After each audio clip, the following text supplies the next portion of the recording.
তখনই সরকারের ভোলাবাসীর সাথে আলোচনা করার আগ্রহ প্রকাশ করে।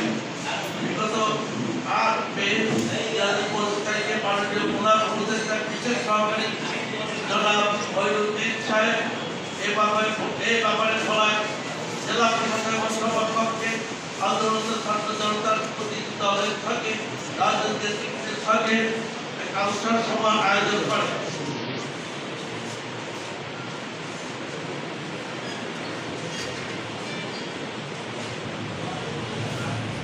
সাথে মত বিনিময় করে আমাদের যৌক্তিক দাবিগুলো সংশ্লিষ্ট মন্ত্রণালয় বা প্রধান উপদেষ্টার সাথে আলোচনার জন্য 7 দিনের সময় চান।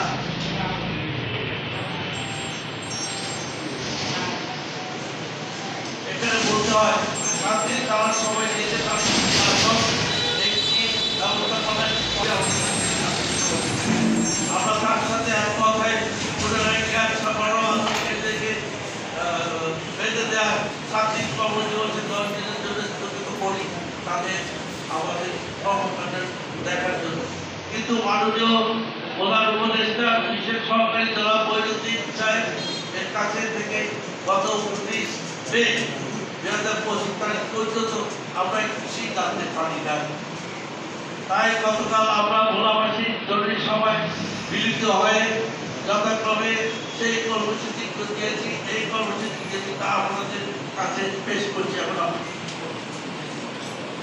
কর্মসূচি সমূহ আমরা বলছি, সংবাদ সম্মেলনের মাধ্যমে আমাদের কর্মসূচি ঘোষণা করার জন্য আমরা সিদ্ধান্ত নিয়েছি। আজকে আপনাদের সঙ্গে সেটা হলো ভোলাবাসীকে সিলিন্ডারের মাধ্যমে গ্যাস প্রদানের সরকারি সিদ্ধান্তকে আমরা ভোলাবাসী কাজ করেছি।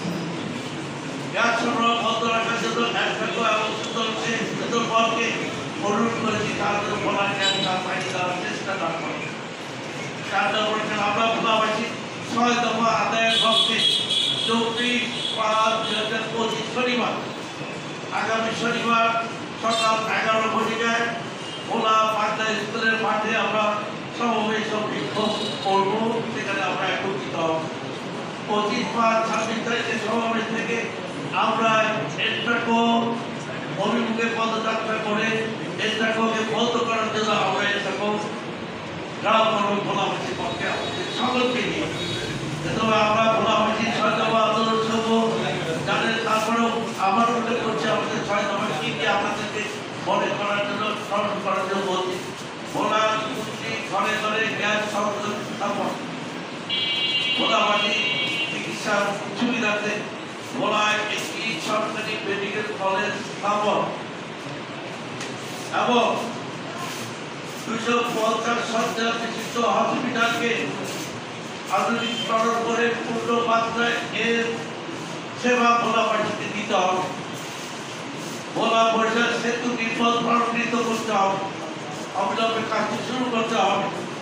গ্যাস ভিত্তিক বৃহৎ গ্যাস কারখানা এবং কৃষিজেদের মাধ্যমে এই অঞ্চলে আমাদের শিল্পায়ন করতে হবে এবং তার মাধ্যমে আমাদের দেশের হাজার ছেলেরা কাজ করতে পারবে। নদীকে স্থায়ীভাবে নদী ভাগ্য থেকে রক্ষার জন্য প্রয়োজনীয় ব্যবস্থা নেওয়া এবং ভোলার একটি পাবলিক ইউনিভার্সিটি তৈরি করার জন্য স্থাপন করার জন্য আমাদের নিবেদন। এটি হল আমাদের 6 দফা 6টি দফা। আমরা ভোলাবাসী 6 দফা দাবি আদায় সরকার ঢাকায় প্রায় 1 লক্ষ পরিবার অবৈধ গ্যাস সংযোগ, ওরা 10,000 পরিবারকে গ্যাস দিয়ে আমাদের ব্যয় হবে 2, কোথায় 2 প্রায় 200 মাত্র 2 দিতে তার চিরানি যায়। আমাদের তো আমরা তো ট্যাক্স দেবো, আমরা বিনা পয়সা ব্যবহার করবো না। তারপরে এখন সরকার কোনো অন্যথায় আমাদের আন্দোলন চলতে থাকবে। গ্যাস কোনো ক্রমেই আমরা বলা বাইরে দেবো, এটি